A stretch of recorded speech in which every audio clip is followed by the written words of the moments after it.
Ayan.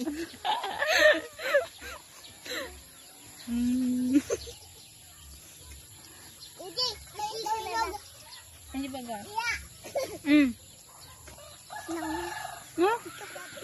Banding po ng magpipinsan. Saday. Ito ba kayo ga? Sorry. Sa taas! Ilan? Ito kayon? Dilag ko parang ano sa taas. Hari man? Nito. Hindi ko makita. Nito ba gabi? Hindi medyo ano ah. Matuwa! Si Ari man.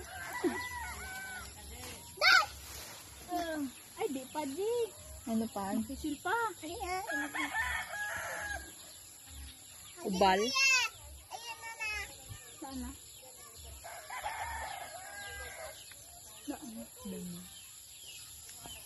Hindi daw. Makasilpa.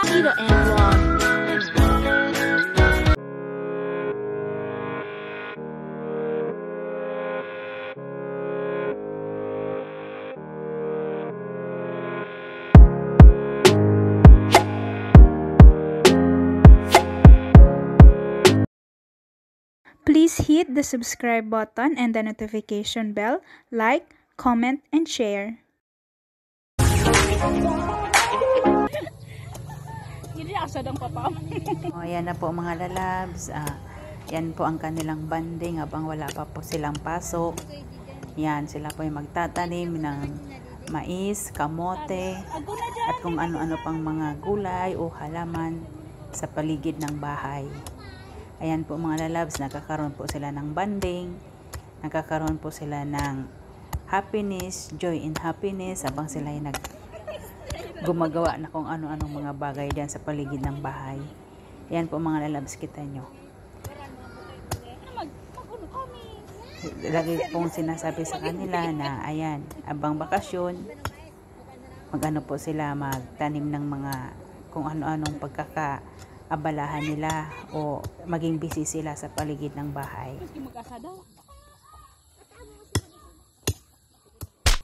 Daraga din ka tinipot sa sinter. Daraga ko. Amo pa, di. Taga-standby pa. Magdan po baga. Ay, isa'y nagsaping tanuman mo. Di ba ano pamansan mo si Daddy mo? Hindi. Hindi naman. Ang ko din ang ko. Nagpunta pala si Daddy mo di Daddy. Ang Adi, talagang mahali na na, ang talagang takutan mo. Hala ka di mo pagpaakin. Natas with love. Wala na. Meron mo harang madaron. Wala mo ko para sa ba. Go! At hindi ko naman parang hirin. Ay.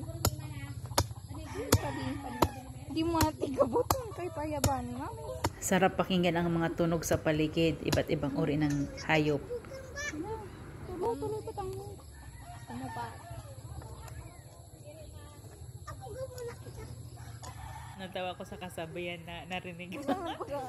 Wag daw tawa ng tawa habang nagtatanim ng mais kasi ang bunga daw ng mais is mga bungal-bungal o kaya mga bungi-bungi. At saan ba nakuha ang pamahiin na yan? Diyos ko po.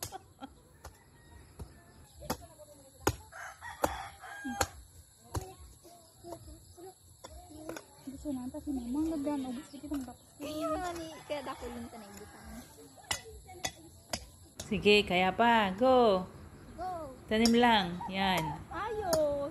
Ano ba sa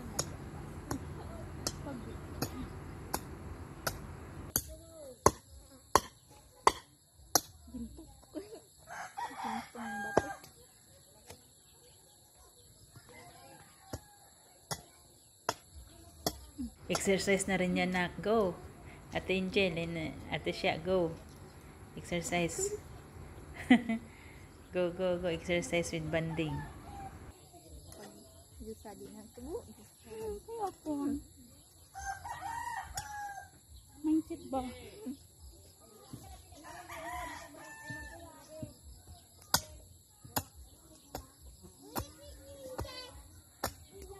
May banding na, may exercise pa, may tawanan pa. O, 'di ba? Saan pa?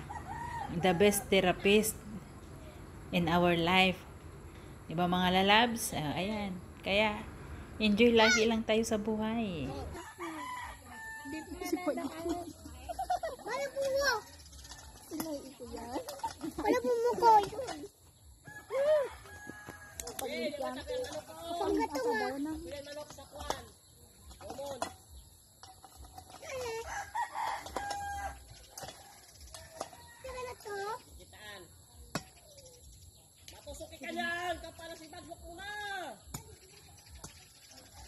Yan ang kagandahan sa probinsyang tumira kasi may mga bakanting lote na pwede mong pagtaniman ng mga gulay, mga prutas, halaman, ganon.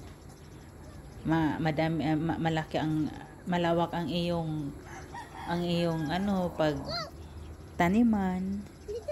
Kaya abang may mga bakanting lote, yan, magtanim po tayo ng mga gulay, prutas at mga halaman. Tayo din naman ang magbe-benefits niyan. Naka-exercise ka na, nakatulong ka pa, at may prutas ka pang aanihin. Ikasabihan nga, pag may itinanim, syempre meron kang aanihin. Ayan, kita mo mga lalabs, enjoy na enjoy sila sa kanilang mga ginagawa. Kaysa mga gadgets, o kaya magmukmuk sa bahay, o kaya panood ng TV. Ganyan, hikayatin po natin ang ating mga anak, ang ating mga mahal sa buhay na yan, mag-explore sila sa paligid ng bahay. Kahit mga babae, yan, turuan po natin sa mga gawaing ganyan. Para sa kanila naman yan. O, diba?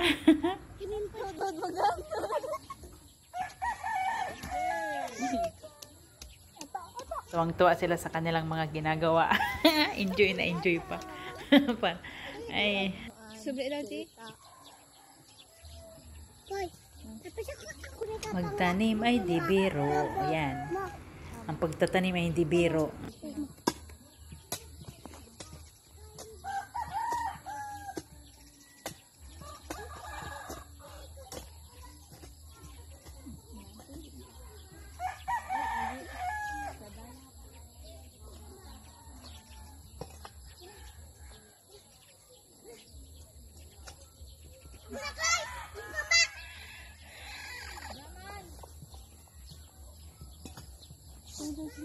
Oh, hello MJ.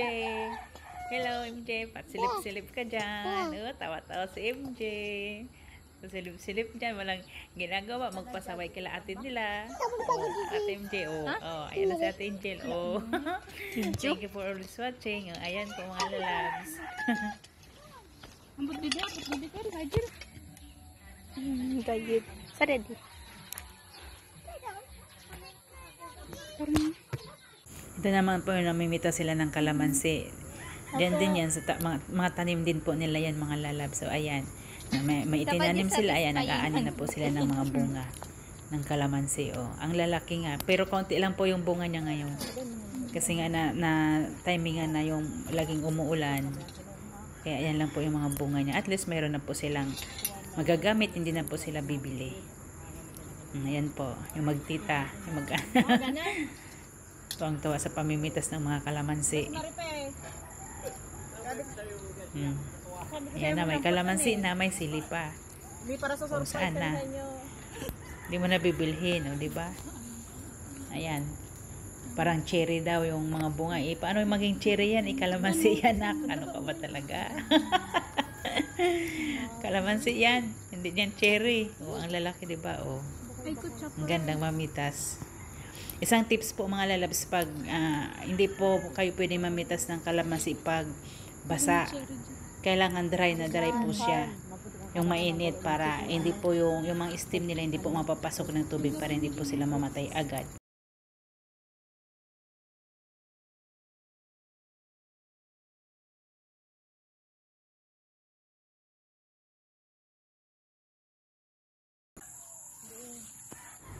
Yan naman si Copper, sunod ng sunod. Ayan yung aso niya. Buntot ng buntot kahit saan sila pumunta. Nakakatawa din ang aso na yan. Masyadong din siya, bibong-bibong aso. Ayan, ang dami niya na po nilang namitas. Busy eh. Copper, saan ka pupunta? Mawawala ka dyan, sige ka. Katuwa din ang aso na yan. Ayan, enjoy again. Sige, enjoy. Ayan, ang dami na nila pong nakuha. O, may ano na sila, may magkagamit na sila. Ayan po, mga lalabas yung picture nila. Ang gaganda din nila. Ayan, si Copper. O, yan, ang dami. Cute-cute mong aso ka. Ano ka ba? Ayan, yan pong ano nila, bibing-bibing nila yung aso na yan. O, ang cute-cute pa naman. Ayan, enjoy watching mga lalabs. Thank you for always supporting my channel. It's Tita Ann. Love you all.